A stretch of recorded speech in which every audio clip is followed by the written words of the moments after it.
Hey guys, welcome back to my YouTube channel. ಇವಾಗ ನಾನು ಏನು ಮಾತಾಡೋದಕ್ಕೆ ಹೋಗಲ್ಲ. ಸೊ ಕಲರ್ಸ್ ಕನ್ನಡದವರು ಒಂದು ಪ್ರೋಮೋ ಬಿಟ್ಟಿದ್ದಾರೆ, ಅದನ್ನ ನೋಡ್ಕೊಂಡ್ಬಂದು ಆಮೇಲೆ ನಾವು ಮಾತುಕತೆ ಸ್ಟಾರ್ಟ್ ಮಾಡೋಣ ಅಲ್ವಾ. ಬನ್ನಿ ಒಂದ್ಸರಿ ನೋಡ್ಕೊಬರೋಣ.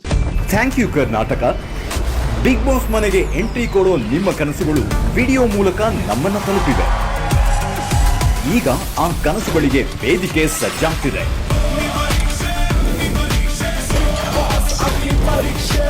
ಈ ಅಂತಿಮ ಪರೀಕ್ಷೆಯನ್ನ ಎದುರಿಸಿ ಬಿಗ್ ಬಾಸ್ ಮನೆಗೆ ಎಂಟ್ರಿ ಕೊಡೋರು ಯಾರು? ಬಿಗ್ ಬಾಸ್ ಅಗ್ನಿ ಪರೀಕ್ಷೆ ಆಗಸ್ಟ್ 16 ರಾತ್ರಿ 9 ಗಂಟೆಗೆ, ಸೋಮವಾರದಿಂದ ಶುಕ್ರವಾರ ರಾತ್ರಿ 9:30ಕ್ಕೆ. ಗೈಸ್, ನೋಡಿದ್ರಲ್ಲ ಪ್ರೋಮೋ ಹೇಗಿತ್ತು? ಈಗ ಸ್ಟಾರ್ಟ್ ಮಾಡೋಣವಾ ನಮ್ಮ ಮಾತುಕತೆನ. ಗೈಸ್, ನಾನು ಲಾಸ್ಟ್ ಟೈಮ್ ಒಂದು ವಿಡಿಯೋ ಹಾಕಿದ್ದೆ. ಆ ವಿಡಿಯೋನಲ್ಲಿ ಕಿಚ್ಚ ಸುದೀಪ್ ಸರ್ ಅವರು ಎಂಟ್ರಿ ಆಗಿ ನಮ್ಮ ಕರ್ನಾಟಕದ ಜನ ಯಾವುದಕ್ಕೂ ವೆಯ್ಟ್ ಮಾಡದೇ ಇರೋ ಅಂಥವ್ರು ಇದಕ್ಕೋಸ್ಕರ, ಬಿಗ್ ಬಾಸ್ಗೋಸ್ಕರ ಇಷ್ಟೊಂದು ವೆಯ್ಟ್ ಮಾಡ್ತಿದ್ದೀರಲ್ವ. ಸೊ ನಿಮಗೆ ಒಂದು ಗುಡ್ ನ್ಯೂಸ್, ಆದಷ್ಟು ಬೇಗನೆ ಬಿಗ್ ಬಾಸ್ ಕನ್ನಡ 13 ಈ ಸೀಸನ್ನ ಸ್ಟಾರ್ಟ್ ಮಾಡ್ತೀವಿ ಅಂತ ಹೇಳಿದ್ದಾರೆ ಅಲ್ವಾ.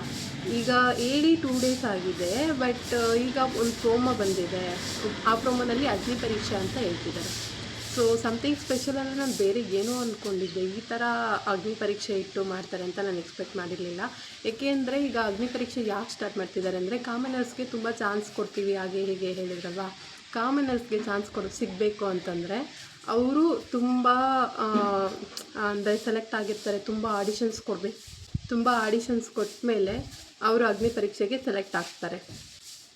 ಈ ಅಗ್ನಿ ಪರೀಕ್ಷೆಗೆ ಸೆಲೆಕ್ಟ್ ಆದಮೇಲೆ ಅಲ್ಲಿ ಒಂದು ಆಡಿಷನ್ ನಡೆಸ್ತಾರೆ. ಅದರಲ್ಲಿ ಯಾರು ಸೆಲೆಕ್ಟ್ ಆಗ್ತಾರೋ ಅವರು ಅಗ್ನಿ ಪರೀಕ್ಷೆಗೆ ಗೇಮ್ ಅಂದರೆ ಟಾಸ್ಕ್ ಆಡೋದಕ್ಕೆ ಅದಕ್ಕೆ ಇದಕ್ಕೆ ಸೆಲೆಕ್ಟ್ ಆಗ್ತಾರೆ. ಬಿಗ್ ಬಾಸ್ ಮನೆಗೆ ಹೋಗೋದಕ್ಕೆ ಸೆಲೆಕ್ಟ್ ಆಗಲ್ಲ, ಜಸ್ಟ್ ಅಗ್ನಿ ಪರೀಕ್ಷೆಗೆ ಸೆಲೆಕ್ಟ್ ಆಗ್ತಾರೆ ಅಷ್ಟೇ.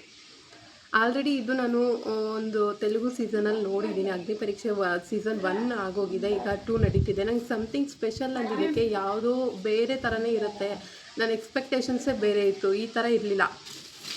ಬಟ್ ನನಗಿದು ನೋಡಿದ ತಕ್ಷಣ ನನಗೆ ಯಾಕೋ ಸ್ವಲ್ಪ ಬೇಜಾರಾಯಿತು, ಮೂಡ್ ಆಫ್ ಆಯಿತು ಅಗ್ನಿ ಪರೀಕ್ಷೆ ಅಂತ ಅಂದಿದ ತಕ್ಷಣ. ಯಾಕೆಂದರೆ ನಾವು ಆಲ್ರೆಡಿ ಬೇರೆ ಶೋನಲ್ಲಿ ನಡೆಸ್ತಿದ್ದಾರೆ, ಅದನ್ನು ನಾವು ತೊಗೊಬಂದು ಸಮಥಿಂಗ್ ಸ್ಪೆಷಲ್ ಅಂತ ಹೇಳಿ ಮಾಡಬಾರ್ದಾಗಿತ್ತು ಅಂತ ನನಗೆ ಅನ್ನಿಸ್ತು.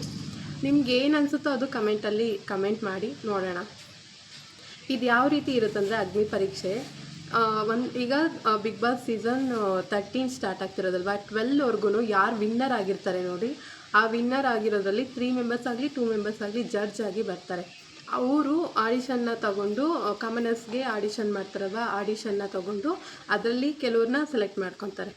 ಮತ್ತು ಇದರಲ್ಲೂ ಸೇಮ್ ಬಿಗ್ ಬಾಸಲ್ಲಿ ಯಾವ ಥರ ಟಾಸ್ಕನ್ನು ಕೊಡ್ತಿದ್ರು ಆ ಥರ ಟಾಸ್ಕ್ ಕೊಡ್ತಾರೆ.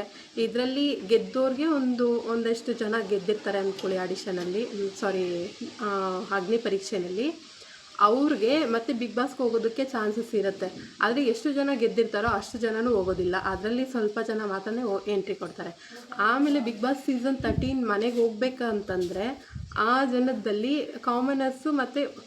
ಕಾಮನರ್ಸ್ ವರ್ಸಸ್ ಸೆಲೆಬ್ರಿಟೀಸ್ ಈ ಥರ ಮಾಡ್ಬೋದು ಅಂತ ನಾನು ಅಂದ್ಕೊಂಡಿದ್ದೀನಿ. ಅಗ್ನಿ ಪರೀಕ್ಷೆ ಅಂದರೆ ನಾನು ಹೇಳಿದ್ನಲ್ವ, ಯಾರು ಇವಾಗ ಗೆದ್ದಿರೋ ಅಂಥ ವಿನ್ನರ್ಸ್ ಇರ್ತಾರಲ್ವ 12ವರೆಗೂ ಅವರೇ ಬರ್ತಾರೆ. ಅವರಲ್ಲಿ ಯಾರಾದರೂ 3 ಮೆಂಬರ್ಸ್ ಆಯ್ಕೆ ಆಗ್ತಾರೆ ಜಡ್ಜ್ ಆಗಿ. ಅವರು ಆಡಿಷನ್ ತೊಗೋತಾರೆ. ಆಡಿಷನ್ ತೊಗೊಂಡು ಕೆಲವ್ರನ್ನ ಸೆಲೆಕ್ಟ್ ಮಾಡ್ತಾರೆ. ಸೆಲೆಕ್ಟ್ ಮಾಡಿಕೊಂಡು ಅವ್ರಿಗೆ ಟಾಸ್ಕು ಅದು ಇದು ಅಂತ ಕೊಡ್ತಾರೆ. ಬಿಗ್ ಬಾಸ್ ಮನೆಗೆ ಹೋಗೋದಕ್ಕೆ ಯಾರಿಗೆ ಅರ್ಹತೆ ಇದೆ ಅಂಥವ್ರಿಗೆ ಮಾತ್ರ ಅವರು ಸೆಲೆಕ್ಟ್ ಮಾಡಿಕೊಂಡು ಬಿಗ್ ಬಾಸ್ ಮನೆಗೆ ಅವರೇ ಕಳಿಸ್ಕೊಡೋ ಅಂಥದ್ದು. ಇದಕ್ಕೆ ಅಗ್ನಿ ಪರೀಕ್ಷೆ ಅಂತ ಹೇಳ್ತಾರೆ. ಈಗ ಆಗಸ್ಟ್ 16 ಸ್ಟಾರ್ಟ್ ಆಗ್ತಿದೆ. ಇದು ಅಪ್ರಾಕ್ಸಿಮೇಟ್ಲಿ 2 ಮಂತ್ಸ್ 50 ಡೇಸ್ 2 ಮಂತ್ಸ್ ಇರುತ್ತೆ. ಈ 2 ಮಂತ್ಸ್ ಆದಮೇಲೆ ಸ್ವಲ್ಪ ಗ್ಯಾಪ್ ತಗೊಂಡು ಆಮೇಲೆ ಬಿಗ್ ಬಾಸ್ ಸ್ಟಾರ್ಟ್ ಮಾಡ್ತಾರೆ. ನನಗೆ ಈ ಥರ ಅನ್ನಿಸ್ತಿದೆ. ಸೊ ಗೈಸ್, ನಿಮ್ಗೆ ಏನು ಅನ್ನಿಸ್ತಿದೆ ಅಂತ ಕಮೆಂಟ್ ಬಾಕ್ಸಲ್ಲಿ ಕಮೆಂಟ್ ಮಾಡಿ, ಓಕೆನಾ.